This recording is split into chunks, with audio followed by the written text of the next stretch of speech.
नमस्कार दोस्तों। देखिए, Motilal Oswal Nifty India defence index fund एक ऐसा एनएफओ था। जब ये मार्केट में लॉन्च हुआ था तो निवेशकों ने इसके अंदर भर भर कर पैसा लगाया था। और जब से ये फंड लॉन्च हुआ है, ऑलमोस्ट 6 महीने इस फंड को लॉन्च हुए हो चुके हैं और इसने अपने निवेशकों को बना करके दिए है माइनस में 13.5% के रिटर्न्स। अब इनके निवेशकों को समझ में ये नहीं आ रहा है कि इसके अंदर अब रुकना सही रहेगा, क्योंकि 6 महीने हो चुके हैं और इसके अंदर अगर रुका भी जाए तो आखिरकार कितना वेट और किया जाएगा। देखिए दोस्तों, आज की इस वीडियो में हम इसी टॉपिक पर बात करने वाले हैं। वीडियो को एंड तक जरूर देखना, आपके जितने भी डाउट्स होंगे वो सारे क्लियर हो जाएंगे। मैं पॉइंट वाइज पॉइंट आपको बताऊंगा कि आखिरकार इस म्यूचुअल फंड के साथ गलत चल क्या रहा है। तो अगर आप पहली बार इस वीडियो में आए हैं, पहली बार इस चैनल पर आए हैं, तो प्लीज चैनल को सब्सक्राइब जरूर करना, वीडियो को लाइक जरूर करना। चलिए दोस्तों, शुरू करते हैं आज की इस वीडियो को। सबसे पहले हम लोग बात करेंगे ऐसी कुछ बेसिक डिटेल्स के बारे में जो कि आपके लिए जानना बेहद जरूरी है। देखिए दोस्तों, ये जो फंड है ये लॉन्च हुआ था 13 जून 2024 को, मतलब ऑलमोस्ट 6 महीने हो चुके हैं इस फंड को लॉन्च हुए। फंड साइज है इसका 2153 करोड़ का। आप यहां पर अंदाजा लगा सकते हैं कि 6 महीने में ही 2153 करोड़ होना किसी फंड के लिए, मतलब लोगों ने कितना पैसा लगाया इसके अंदर।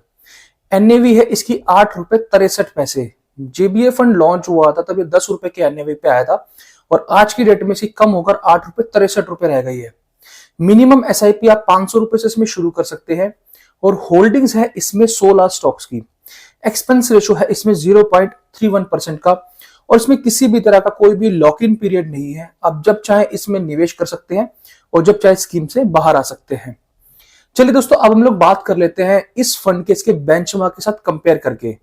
देखिए दोस्तों, इसका जो बेंचमार्क है वो है Nifty India defence index TRI, ये इसको फॉलो करता है। और अगर मैं इसको इसके बेंचमार्क के साथ कंपेयर करूं तो आप इस चार्ट में क्लियरली देख सकते हैं कि ये अपने बेंचमार्क को दूर दूर तक कहीं भी बीट नहीं कर पा रहा है। मतलब इसके बेंचमार्क ऊपर है और ये अपने बेंचमार्क से काफी ज्यादा नीचे ट्रेड कर रहा है इस टाइम पे। चलिए दोस्तों, अब हम लोग बात कर लेते हैं इसके एब्सोल्यूट रिटर्न्स के बारे में। देखिए, अगर मैं बात करूं इसके 1 वीक के रिटर्न्स की, तो इसने 1 वीक में तो केवल माइनस में 6.03%, मतलब नेगेटिव में 6% के रिटर्न दिए हैं। और एक महीने में इसने दिए हैं 8.83% के रिटर्न्स, क्योंकि लास्ट महीने में जो है मार्केट काफी बूम किया था, मार्केट काफी ऊपर गया था, तो इसकी वजह से इसके रिजल्ट पॉजिटिव में थे। 3 महीने में इसने बना करके दिए हैं माइनस में 2.14% के रिटर्न्स और 6 महीने में इसने बनाए हैं माइनस में 19.67% के रिटर्न्स। ये इसके एब्सोल्यूट रिटर्न्स हैं। देखिए दोस्तों, ये हो गए इसके रिटर्न्स की बात। यहां तक तो आपको अभी तक ये लग रहा होगा कि ये जो फंड है ये काफी बुरा फंड है और आप लोगों ने किसी गलत फंड के अंदर निवेश कर दिया है। बट मैं आपको यहां पर एक चीज बताना चाहूंगा कि आपने किसी भी गलत फंड के अंदर निवेश नहीं किया है। मैं इसके बारे में आपको आगे बताऊंगा कि मैं आखिरकार आपसे ऐसा क्यों कह रहा हूं। सबसे पहले मैं बात करता हूं ऐसी 3 बातों के बारे में कि 3 बातें ऐसी क्या गलत हुई है इस फंड के साथ। देखिए, पहली तो है इसकी इसकी गलत टाइम पर इस फंड का लॉन्च होना। देखिए, ये फंड जो है बिल्कुल ही एक गलत टाइम पर लॉन्च हुआ था। गलत टाइम का मतलब ये होता है जिस टाइम पर ये फंड आया था उस टाइम पर इसके जितने भी स्टॉक्स हैं, आप किसी को भी पकड़कर देख लीजिए, वो ऑल टाइम हाई पर ट्रेड कर रहे थे। और कोई भी फंड वो तब काम करेगा जब उसके स्टॉक्स काम करेंगे, और इसके जितने भी स्टॉक्स हैं वो ऑल टाइम हाई पर ट्रेड कर रहे थे। दूसरी गलती इसके साथ क्या हुई कि ये जब लॉन्च हुआ था उस टाइम पर मार्केट भी ऑल टाइम हाई के आसपास ट्रेड कर रहा था, मतलब ऑलमोस्ट 26,200 के आसपास मार्केट आ चुका था। तो मार्केट भी ऑल टाइम ट्रेड पर था और जिस टाइम पर ये डिफेंस जो स्टॉक्स हैं इसके वो भी ऑल टाइम हाई पर ट्रेड कर रहे थे। और तीसरी जो मुझे जो इसके साथ सबसे गलत चीज लगती है वो ये है कि ये केवल और केवल 16 स्टॉक्स के अंदर ही अपने पैसे को लगाता है। देखिए, जो डिफेंस के स्टॉक्स हैं वो ज्यादा कंपनीज नहीं है डिफेंस की, केवल और केवल 30 के आसपास उसके स्टॉक्स होंगे।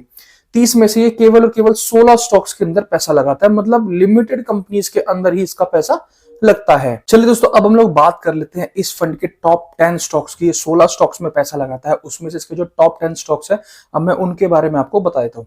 देखिए, जो पहला स्टॉक है वो है इसमें भारत इलेक्ट्रॉनिक्स, जिसमें ये पैसा लगाता है 21.20% का। दूसरा है Hindustan aeronautics 20.35%, solar industry 14.92%, Mazagon dock 8.08%, Cochin shipyard 6.47%, Bharat dynamics 6.08%, zen technology 4.74%, data patterns 4.25%, Astra microwave 3.88%, garden reach 2.82%। देखिए दोस्तों, ये 10 ऐसे स्टॉक्स थे, टॉप 10 स्टॉक्स इसके, जो इसके फंड में है। देखिए दोस्तों, अब इन किसी भी एक आप स्टॉक को पिक करके देखिए और उसके लास्ट 1-1.5 साल की रिटर्न आप देखिए, आप चौंक जाएंगे, आप हैरान हो जाएंगे कि ये जो स्टॉक्स थे ये लास्ट 1.5 साल में कितनी तेजी से ऊपर गए थे, और उसके बाद जब मार्केट में गिरावट आई तो उतनी ही तेजी से फिर ये नीचे आए। और जिस टाइम पर ये फंड लॉन्च हुआ था उस टाइम पर ये सारे के सारे stock almost all time high पर ट्रेड कर रहे थे। तो यहां पर सबसे गलत बात इसके साथ ये हुई। देखिए दोस्तों, अब मैं बात करता हूं कि अब आखिरकार निवेशकों को करना क्या चाहिए इस फंड के अंदर जो लोग निवेशित हैं ऑलरेडी। देखिए दोस्तों, सबसे पहले तो आपके लिए मैं ये बात बता दूं कि ये कोई गलत फंड नहीं है, आपने किसी भी गलत फंड के अंदर निवेश नहीं किया है। आप चाहे कितनी भी अच्छे म्यूचुअल फंड के अंदर निवेश कर ले, चाहे small cap, mid cap, large cap, किसी भी अच्छे फंड के अंदर निवेश कर ले, अगर आपके निवेश करने का टाइम गलत होगा, वो चाहे कितना ही भी अच्छा फंड हो, वो आपको नेगेटिव में ही रिटर्न देगा। हम हमेशा अपने व्यूअर्स को, सब्सक्राइबर्स को एक बात बोलता हूं कि जब भी आप किसी भी फंड में निवेश करना शुरू करें, उस टाइम पर मार्केट में जरूर देखें कि मार्केट आगे ट्रेड कहां कर रहा है। मार्केट अगर ऑल टाइम हाई पर ट्रेड कर रहा है, आपका पैसा कभी भी ग्रो नहीं कर पाएगा तेजी से। आपको गिरी हुई मार्केट, मतलब जो मार्केट में करेक्शन है, क्रैश है, उस टाइम पर म्यूचुअल फंड के अंदर निवेश करना चाहिए। दूसरा, ये जो फंड है ये एक सेक्टोरियल फंड है, और सेक्टोरियल फंड का ऐसा होता है कि या तो वो आपके पैसे को 1.5 साल में डबल कर देगा, या फिर आपको पैसे को ग्रो ही नहीं होने देगा, जो कि इस टाइम पर ये कर रहा है। देखिए, अब हम बात कर लेते हैं कि आखिरकार ये फंड कब से चालू हो जाएगा चलना।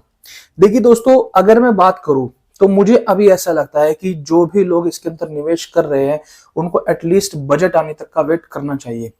क्योंकि देखिए, जो लास्ट जो बजट आया था उसमें इंडियन जो गवर्नमेंट है उसने काफी ज्यादा अच्छा निवेश किया था इसके अंदर, डिफेंस सेक्टर के अंदर, जिसकी वजह से इसके स्टॉक्स काफी ऊपर गए थे।